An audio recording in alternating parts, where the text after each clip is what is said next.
The New York City Housing Authority, the nation's largest public housing organization, has come under intense criticism this winter after more than 80% of its tenants were left without heat or hot water during one of the city's longest cold snaps. The city's single worst landlord. That is how lawmakers describe NYCHA today. Bugs everywhere, mice and rats, mold, peeling paint, and evidence of rats. More insects crawling on cabinets and walls. This is what Governor Cuomo saw. The lack of response time to help 300,000 cold New Yorkers would be the start of a new crusade against the public housing organization for years of neglect, starting with the first and most deadly problem, lead. So my name is Lisa Vasquez, and I'm a resident at South Beach Houses.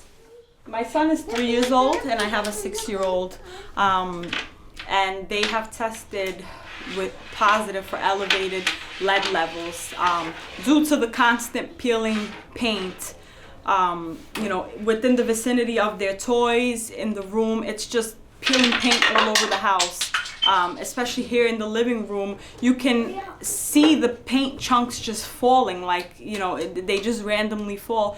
And my younger child, he's woken up with paint pieces like in his hair or on his clothes, on their skin. And lead paint is very sweet. It has a sweet taste to it. So children, they could pick up a piece of food, and it could have a piece of paint on it, and they consume that. Though New York outlawed the use of lead paint in homes and apartments over 50 years ago, the toxic substance remains in thousands of apartments across the city. NYCHA stopped doing required annual lead inspections from 2012 through 2015, then recently admitted that it needed to re-examine thousands of apartments deemed lead-free back in the 90s. And I think what's most telling is it's not just lead in paint, it's also lead in drinking water because of the solder that was used in the plumbing. So lead exposure is prevalent across this country, especially in urban areas, in old homes, where it's hard to keep new fresh paint. So when the paint starts to peel, if you look at the ingredients on lead paint, it was like 95 or 98% white lead. It wasn't like a small part of the paint was lead. It was mainly lead. In March, Governor Cuomo directed New York State Department of Health to investigate hazardous health conditions across NYCHA buildings. The Department of Health found that approximately 83% of all units inspected contained at least one severe health risk. I'm afraid that the ceiling is gonna cave in because I live on the top floor, and there's a crack going down. I see it! My ceiling, and also it's right there. It's cracking. Oh, there it is. It's right there. Mommy, you hear that noise? Mommy, don't. It's, Don't touch it. Mommy, it's gonna crack down. Don't touch it. The whole thing is Mommy, cracking. don't touch it. Don't touch it.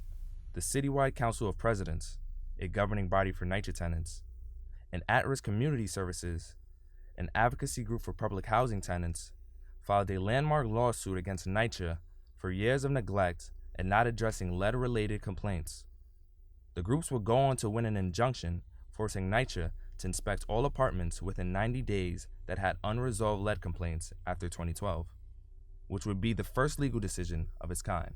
Today, I think that the hearing was quite interesting because you got to hear some facts or specific things that were true or untruths and some things that were questionable.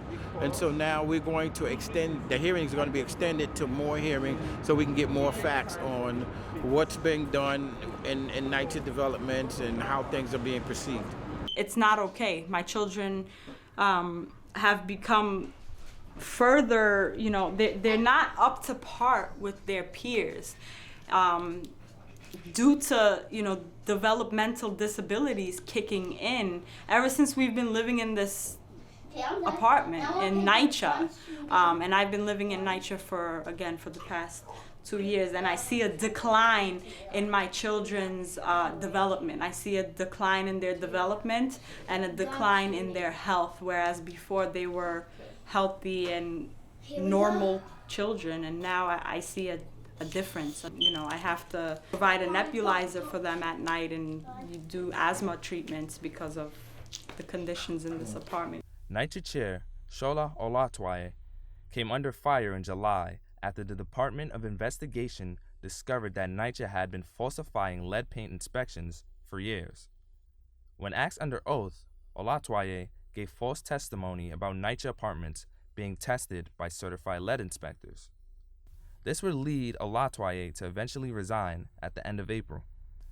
The Department of Health called the NYCHA repair ticket system dysfunctional, also saying that it incentivized short-term, ineffective cosmetic repair rather than addressing the actual problem.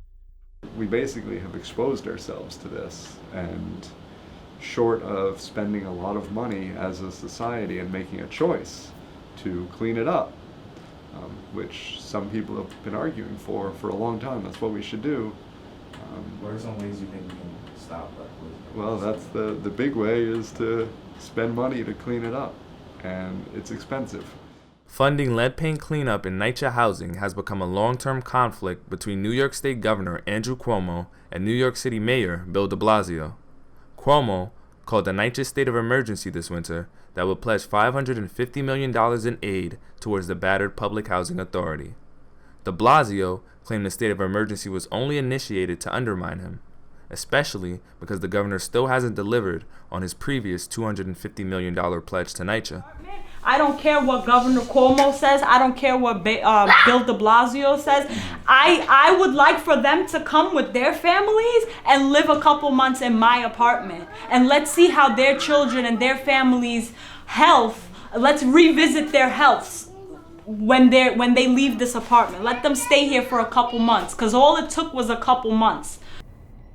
This is Marshall Wayne Cooper for Stony Brook News.